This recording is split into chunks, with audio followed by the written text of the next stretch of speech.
حضرت اسود رائی رضی اللہ تعالیٰ عنہ کے اسلام لانے کا واقعہ۔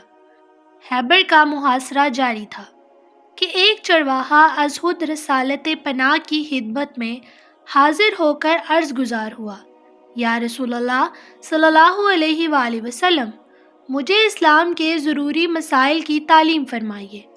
انبیاء علیہ السلام کی تشریف آوری کا مقصد ہی اسلام کی اشاعت ہے۔ اس شخص کا نام اسود اور لقب رائی تھا۔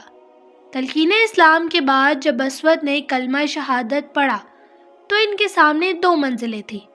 پہلی، اپنی نگرانی کا ریوڑ اس کے مالک کے حوالے کرنا جو قلعہ بند تھا، اور دوسری، مسلمانوں سے مل کر لڑائی میں شرکت۔ مگر اب اس ریوڑ کو کیا کریں؟ بکریوں کا مالک قلعے میں بند بیٹھا تھا۔ مالک یہودی تھا اور خیبر میں صرف یہودی آباد تھے۔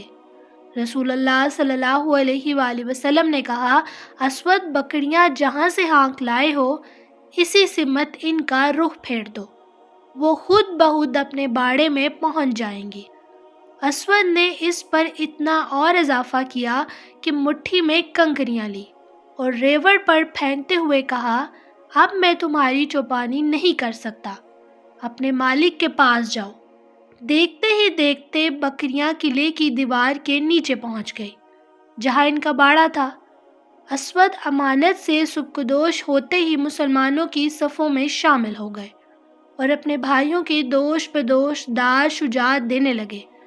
تھوڑی ہی دیر بعد دشمن کا پتھر لگنے سے شہید ہو گئے۔ یہ دوسرے مسلمان ہیں جنہوں نے ایک نماز بھی ادا نہیں کی، مگر رسول کریم صلی اللہ علیہ وآلہ وسلم نے ان کی نجات اور قبولیت کا بشدت اعتراف فرمایا۔ تفصیل اس اجمال کی یہ ہے کہ رسول اللہ صلی اللہ علیہ وآلہ وسلم کے سامنے اسود کی لاش رکھی گئی تو آپ نے شرم و حیا کی حالت میں منہ دوسری طرف کر لیا، اور لمحہ کے بعد جب لاش کی طرف متوجہ ہوئے تو عرض کیا، یا حضرت، منہ پھیر لینے کا کیا سبب تھا؟